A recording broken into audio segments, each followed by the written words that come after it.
Olá a todos, sejam bem-vindos ao programa Seu Direito em Pauta, onde você irá aprender um pouco mais sobre os seus direitos e sobre como administrar as suas finanças. Eu sou Elisiane Moreira, apresentadora, advogada e educadora financeira. E hoje recebo aqui em nosso estúdio Sérgio Rocha Pombo, advogado trabalhista, professor de Direito do Trabalho em cursos de graduação e pós-graduação, mestre pela Universidade Federal de Santa Catarina e ex-presidente da Associação dos Advogados Trabalhistas do Paraná, para conversar conosco sobre direito do trabalho. E você, tem alguma dúvida sobre esse tema? Seja muito bem-vindo, Sérgio. Uma honra tê-lo conosco aqui no programa hoje. Olá, Elisiane. A honra é toda minha. É um prazer estar aqui com você para a gente discutir um pouco, bater um papo sobre direito do trabalho. Muito bem-vindo. Bom, gostaria de começar o nosso programa lhe perguntando, Sérgio, o que é direito no trabalho no Brasil?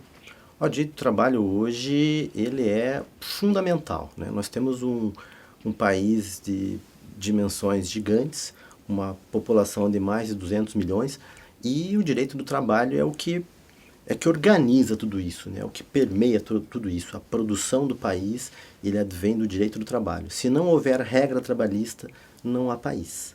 Então, eu diria para você que com muito orgulho eu advogo há 30 anos no direito do trabalho e isso é o que faz a gente viver.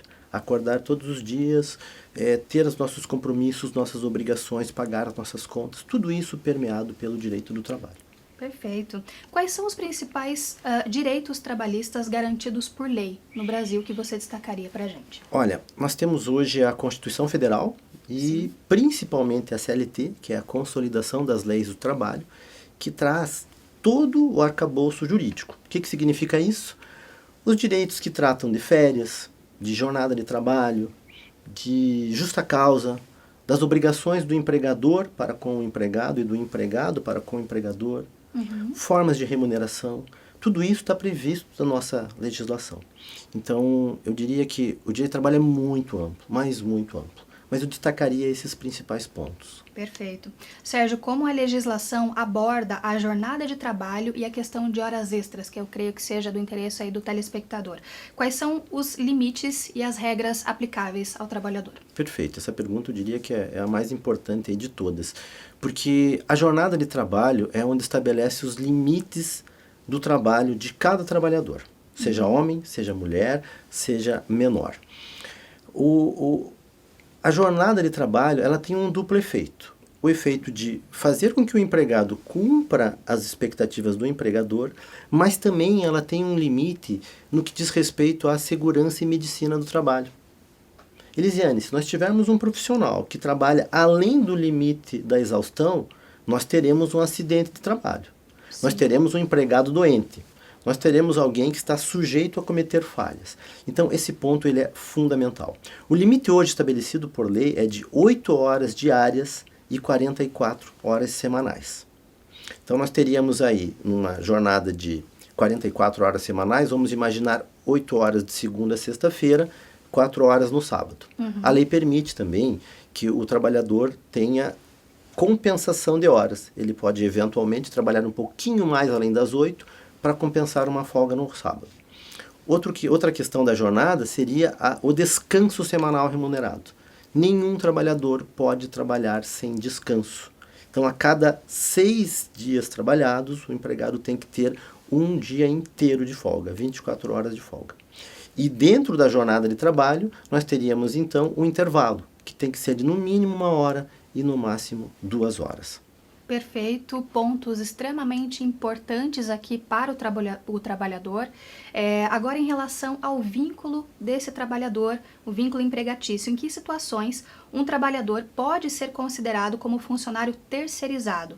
Quais são as implicações legais disso? Nós tivemos há alguns anos uma mudança na legislação que foi chamado de reforma trabalhista. Com a reforma trabalhista, passou-se a permitir a terceirização, que até pouco tempo era proibida, permitida apenas em alguns casos muito específicos. Com a reforma trabalhista, tornou-se possível qualquer empresa terceirizar até mesmo o núcleo da sua atividade empresarial.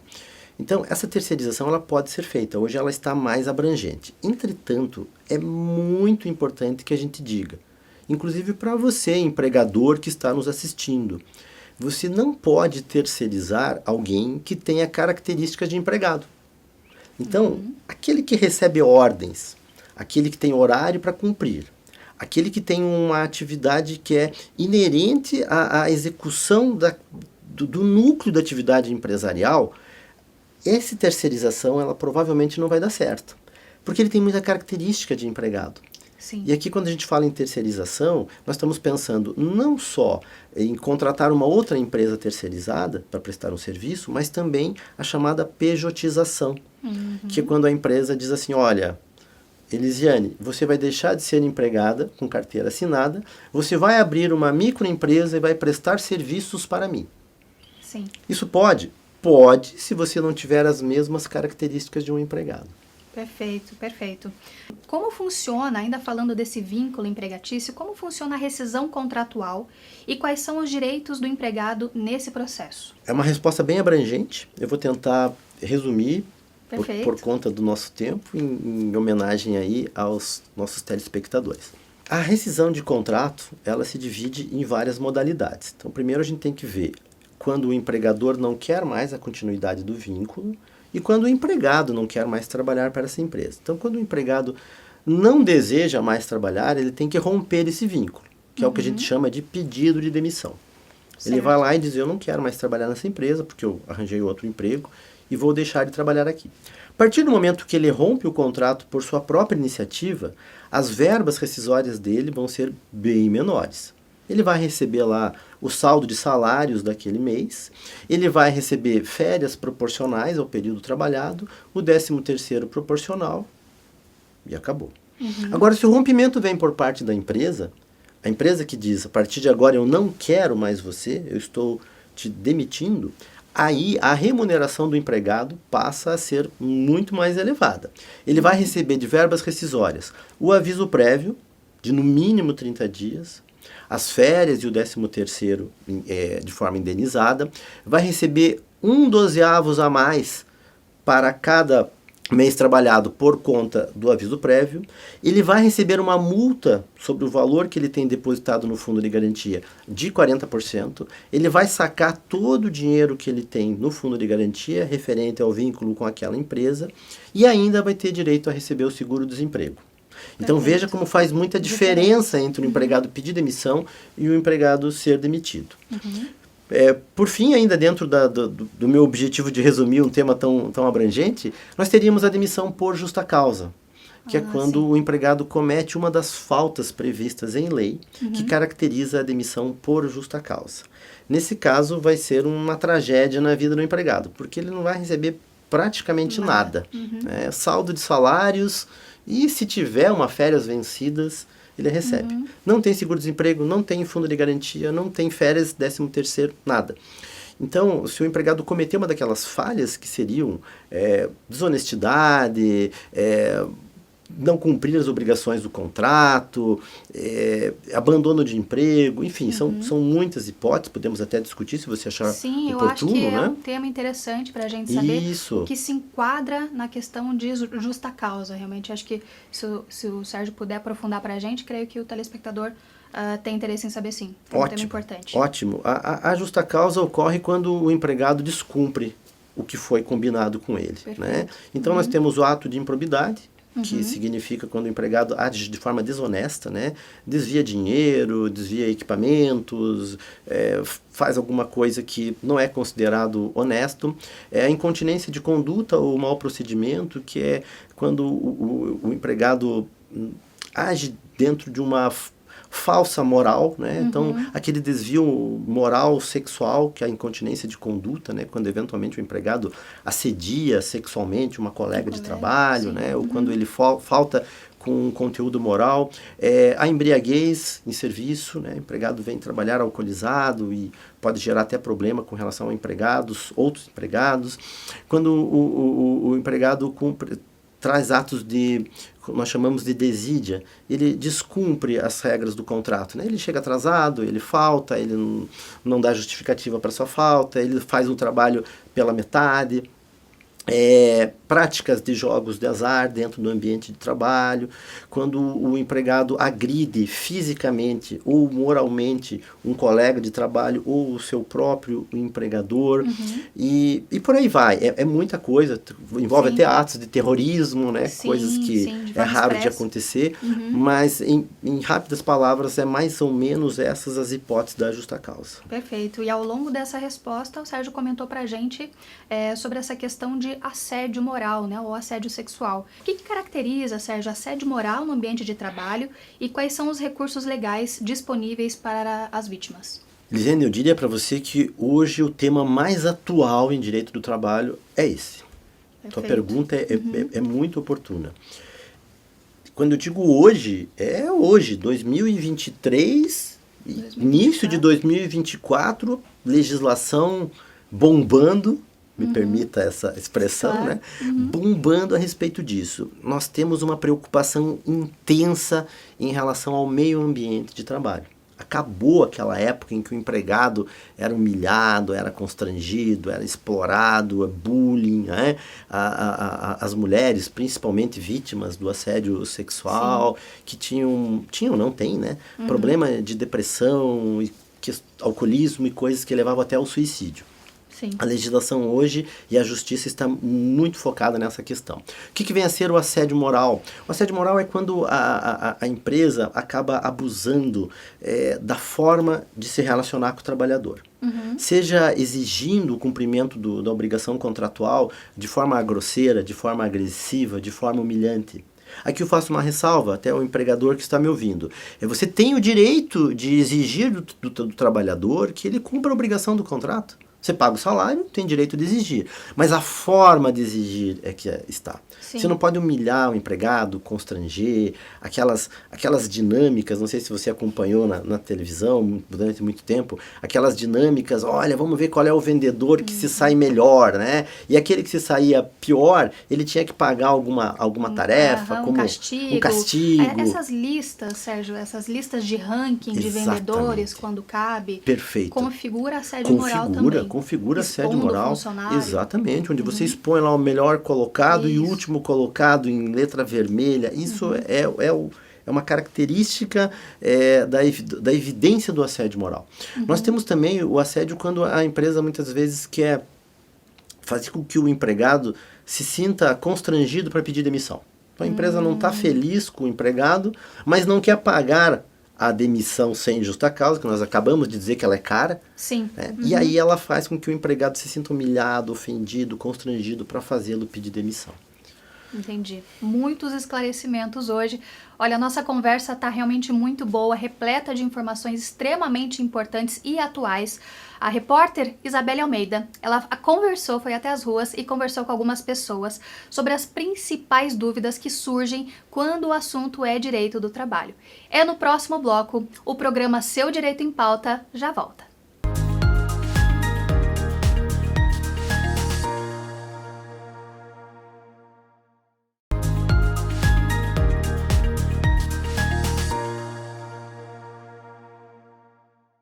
Olá a todos, sejam bem-vindos novamente ao programa Seu Direito em Pauta.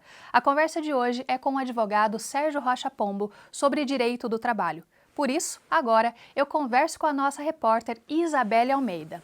A Isabelle foi até as ruas e trouxe as principais dúvidas das pessoas em relação a esse tema que é tão importante. Isa, conta pra gente, com quem você conversou? Olá, Elisiane, e a todos que nos acompanham aqui no programa Seu Direito em Pauta. Quando o assunto é direito do trabalho, surgem muitos questionamentos do que pode e o que não pode dentro das empresas. Por este motivo, nós conversamos com a Roseli, que trouxe algumas perguntas em relação à aposentadoria. Confira.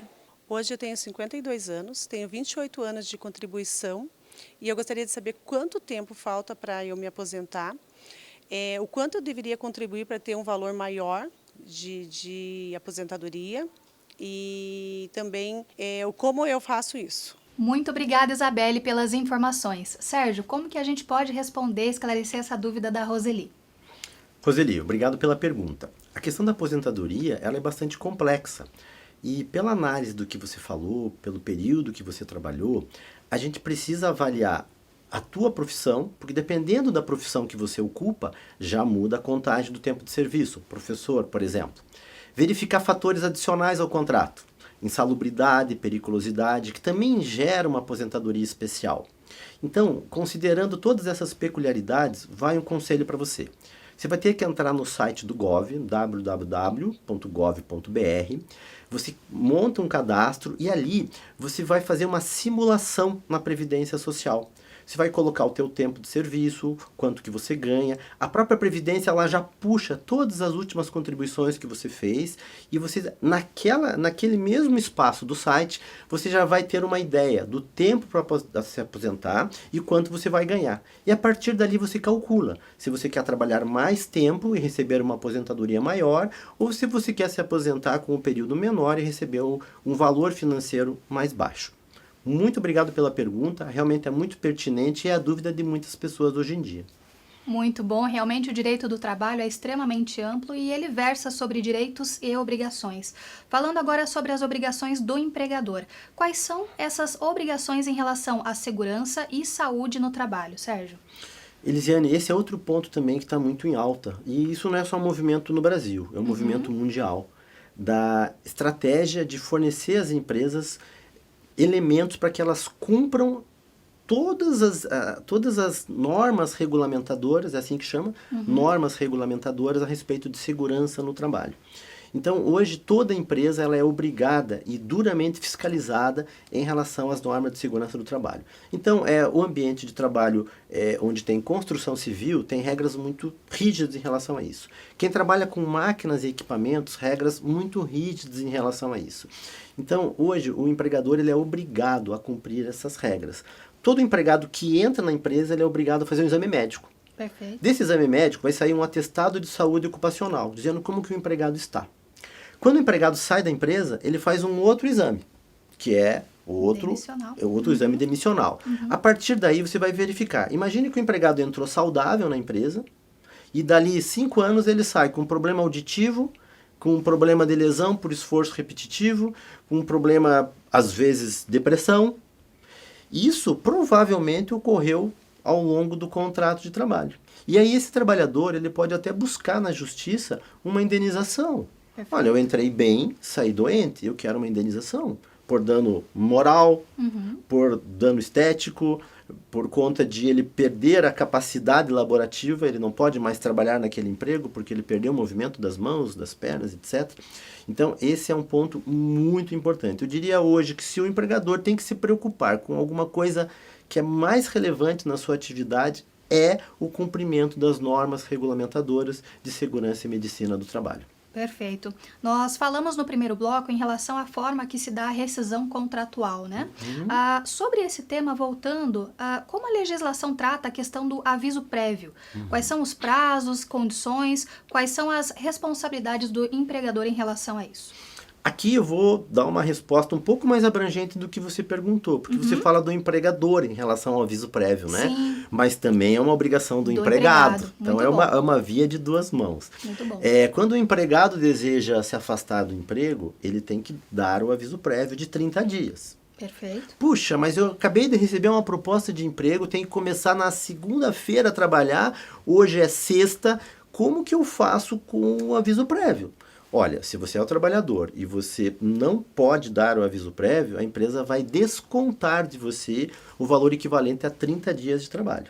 Então, você, trabalhador, que pretende pedir demissão, não quer mais trabalhar porque tem outra perspectiva, você saiba que você ou cumpre 30 dias de aviso prévio ou então vai ser descontado do teu salário.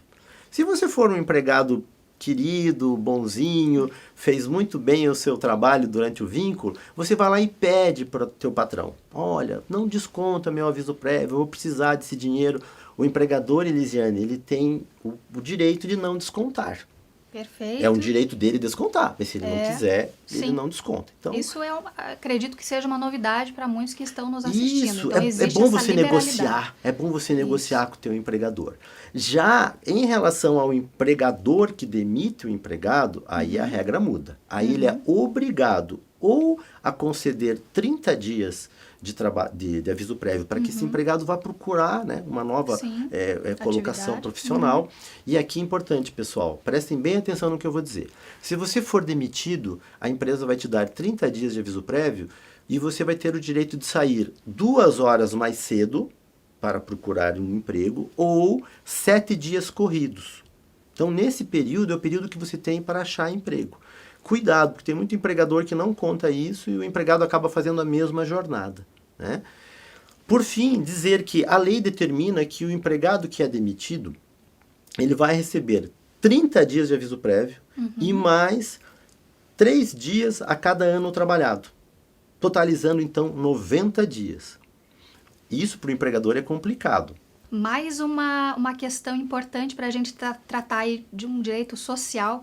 Quais são os direitos dos trabalhadores em relação ao Fundo de Garantia do Tempo de Serviço, o FGTS? Fala um pouquinho para a gente, Sérgio. O FGTS, ele é um compromisso que o empregador tem de todo mês pegar 8% do salário do empregado, salário e mais outras obrigações que ele receber, como horas extras, descanso semanal remunerado, comissões. O empregador pega esse bolo de remuneração, calcula 8% sobre isso e deposita numa conta. Essa conta ela vai ficar rendendo juros, correção monetária, até o momento que esse empregado for demitido. Quando ele for demitido, ele saca esse valor. Aqui é importante que o nosso ouvinte ele tenha consciência que o fundo de garantia ele não é um desconto. Eu já vi muita gente falar, mas eu tenho que pagar INSS, eu tenho que pagar imposto de renda, tenho que pagar fundo de garantia. Não. Fundo de garantia não é um desconto, é um crédito que o empregado ganha mensalmente, mas ele não pode botar a mão nesse dinheiro, só quando ele for dispensado. Ou nas hipóteses que a lei permite, que é o caso de doenças graves, né, como câncer, como AIDS, como outras situações que são realmente graves, o trabalhador pode sacar esse dinheiro.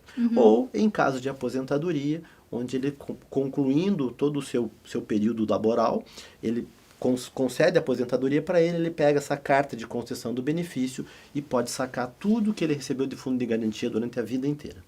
Perfeito. Sérgio, o trabalhador tem como se resguardar em relação a essa ausência de pagamento por parte do empregador? Ótimo. Perfeita essa pergunta. Porque o empregado ele tem que fiscalizar se o empregador deposita ou não. Não tem como ele saber, né? Porque não é como o salário que vem direto na conta dele do banco. Perfeito. Esse é um depósito que faz. O que eu sugiro? O empregador, ele abaixa o aplicativo do Fundo de Garantia, né, no seu celular, ou quem quiser pode ir na própria internet, e ali ele vai acompanhando o pagamento desse FGTS. A correção, juros, e assim ele fiscaliza para ver se tá em ordem, se está em dia. Ele consegue fazer esse acompanhamento do saldo mês a mês. Consegue, para não ter uma frustração ali posterior. Muito bom. Sérgio, quais são os principais pontos a serem observados ao elaborar um contrato de trabalho? Aqui esse tema contrato de trabalho ele é muito interessante porque a lei não obriga. A relação de emprego ela inicia com a prestação de serviço. O empregado começou a prestar serviço, o empregador já é obrigado a pagar o salário e ninguém fala em contrato de trabalho. Sim. Inclusive, várias pessoas já me perguntaram, mas precisa contrato de trabalho? Já tem a carteira assinada, por que eu vou ter um contrato de trabalho? Mas é no contrato que você estabelece aquilo que você pretende do teu empregado e aquilo que o empregado também pretende do empregador, né? Então, eu diria, faça sempre um contrato de trabalho. Por exemplo, se você está contratando, você é empregador que está aqui me ouvindo, você tá contratando um empregado comissionado. Bom, então você vai ter que estabelecer o quanto que ele vai ganhar de salário fixo e quanto que ele vai ganhar de comissão. Ah, mas eu não quero pagar salário fixo, quero pagar só comissão. Ok, então você coloca isso no contrato. Precisa fazer contrato de experiência? Não sei, você é que decide. Você é empregador, quer fazer contrato de experiência? Quero. Então você vai ter que constar uma cláusula que é um contrato de experiência. Quanto tempo que é? No máximo 90 dias. Ah, mas 90 é muito. Então, faz de 45, renova por mais 45. E assim, o contrato ele vai estipulando isso. Tem também a Lei Geral de Proteção de Dados, que obriga a esses dados serem mantidos de forma sigilosa. Isso tudo vai no contrato. Então, Elisiane, eu gostei muito da tua pergunta, porque as pessoas desprezam o contrato. Sim. Existe uma ideia no Brasil de que anotou a carteira, tá tudo certo. É suficiente, Tá, mas e o não resto? é bem assim. E o resto? Perfeito. Existem liberalidades e existem condições a serem listadas aí nesse contrato de trabalho que se faz muito importante, portanto, né? Sérgio, como a legislação trata as férias dos trabalhadores? Existem regras específicas que devem ser seguidas? A questão das férias, ela é muito importante porque as férias fazem com que o trabalhador, ele renove as energias para continuar mais um ano. A lei determina que o empregado, para ter direito às férias, ele tem que cumprir 12 meses de trabalho. Então é o que a gente chama de período aquisitivo. Período que o empregado trabalha, 12 meses depois ele adquire o direito às férias. Muito bem, passou 12 meses, ele pode ir na mesa do empregador e dizer, eu quero minhas férias? Não, porque o empregador ele tem 12 meses para conceder as férias. Então o trabalhador tem 12 meses para adquirir o direito e o empregador tem 12 meses para conceder as férias. Quem escolhe essa data? O empregador. O empregador é que vai dizer, importante. Você, Elisiane, vai tirar férias no dia 1º de março a 30 de março. Tá? Perfeito. É uma prerrogativa dele. As férias são de 30 dias. Hoje, a legislação pós-reforma trabalhista, ela permite que esses 30 dias sejam fracionados em até três períodos. Né? E também o empregado tem o direito, atenção, é um direito teu, empregado, de dizer, eu quero vender do meu período de férias, dos 30 dias que eu tenho direito, eu quero vender 10 dias, quero receber isso em dinheiro. As empresas não falam isso para os empregados, mas é um direito deles. Tá? Eles é que vão dizer, eu quero ou não quero. Quero descansar 30 dias corridos. Ótimo. Vai receber o teu salário com mais 1/3. Dentro das férias você recebe 1/3 a mais de salário. O empregado diz, não, eu estou precisando de dinheiro, então eu quero pegar desses 30 dias, vou gozar apenas 20 dias de férias com mais 1/3, e os outros 10 dias com mais 1/3 eu quero receber em dinheiro. Isso é muito importante, as pessoas não sabem.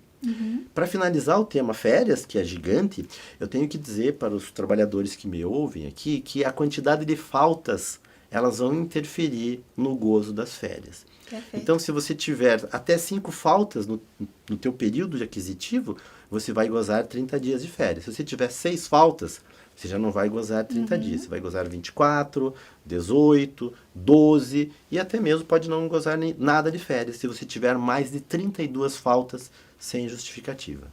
Perfeito, informações muito importantes sendo esclarecidas aí no dia de hoje. Obrigada, Sérgio, por conversar conosco sobre esses temas tão importantes, tão relevantes aí ao trabalhador.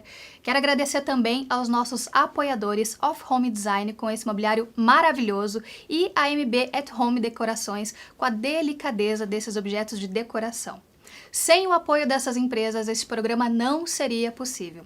Você gostou desse programa? Então já nos siga nas redes sociais, no Instagram, Seu Direito em Pauta, como aparece na tela agora para você, e em nosso canal do YouTube você também pode conferir esse e outros programas. Seu Direito em Pauta, porque a informação é a sua maior aliada.